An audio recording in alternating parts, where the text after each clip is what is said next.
Hey everyone, and welcome to another episode of Marks and Crafts. Today I'm going to be reviewing the Up Parade Amaterasu from the game series, technically, Okami. Now, I say series because there's only realistically been two games, but the first game's been re-released so many times that I guess it's a franchise unto itself. But basically this is the main character that you play as, Amaterasu, which is the sun goddess in wolf form. It was an amazing PlayStation 2 game that became a pretty good Wii game that became a pretty great PS3 game, PS4 game, Switch game, basically anything they could put it on. Basically it was Capcom's attempt, well, Clever Studios' attempt at what Zelda had been doing, and it turned out pretty damn good. It had a cult following, and now finally getting a lot more recognition on figurines like Nendoroids, pop-up parades, and quite a few other statues here and there. So I'm just going to pull it out and we can have a good look at it.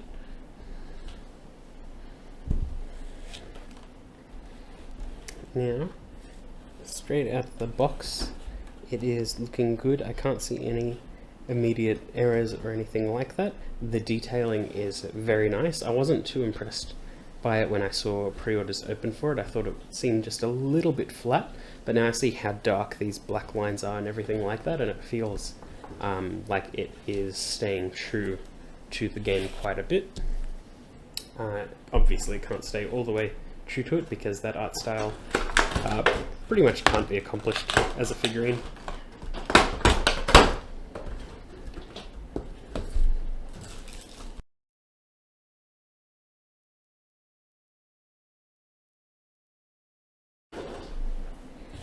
That was just a tiny bit awkward to put together.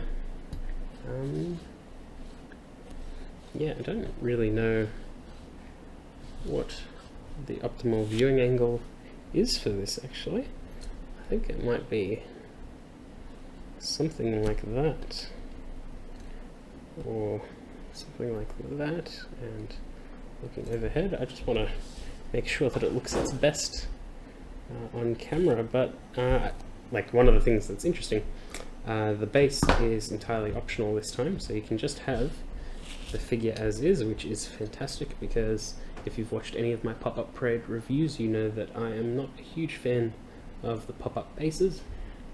But while I try and figure out what the best way to look at this from is, let's just admire some of the detail on this. Now, straight out of the box, I did notice a small paint error. There's this little white chip on her face. It's not on the other side. I think it'll be viewed at something like that, so it won't be too bad. But let's keep looking. There's some nice detail here. Really cool detail work on the fur. Down here, really nice paint. Over here, I'm really forgiving of some of these little blotchy bits here just because I know that that'd be a nightmare to paint. Some more red lines here. The black looks really good. Black looks nice here, even underneath the paws are done. There are some minor seam lines on the bottom, but really can't see it there. Looking nice. The paintbrush, or the ink brush tail looks great. Ooh, the mirror is actually a mirror, so that's nice. The top of it looks really good.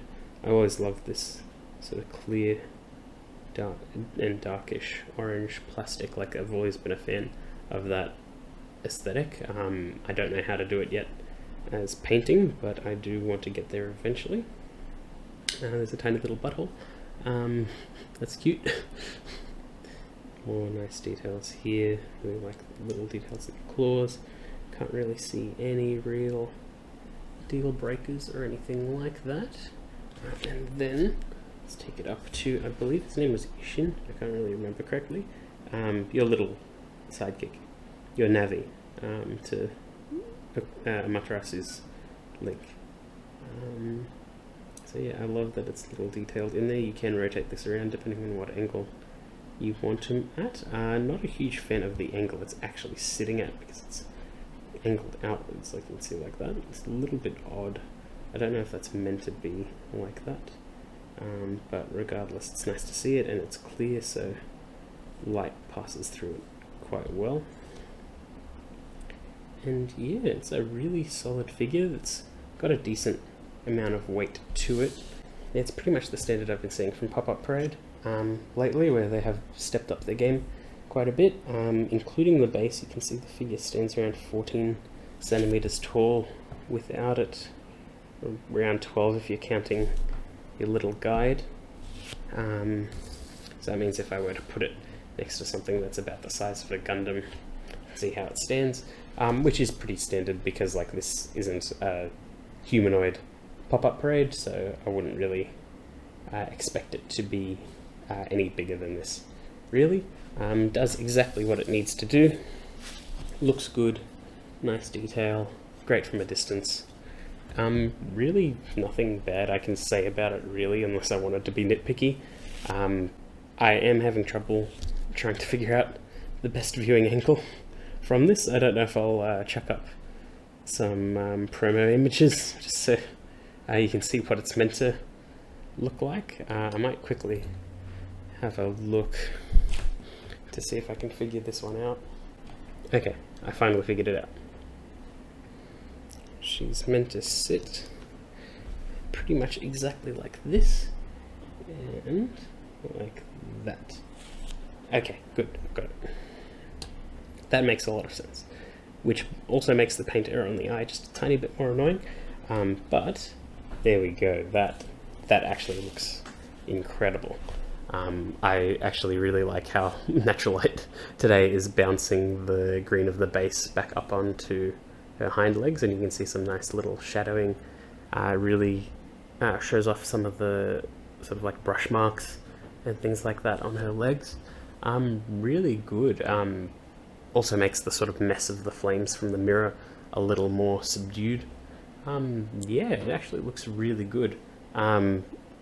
If I chuck her off the base, just pop that to the side. Again, looks very nice. This is probably my favorite use of the base from a pop-up parade, where it's completely optional, because I'm still a bit iffy on it. Again, some of it comes down to color scheme, some of it comes down to size and things like that.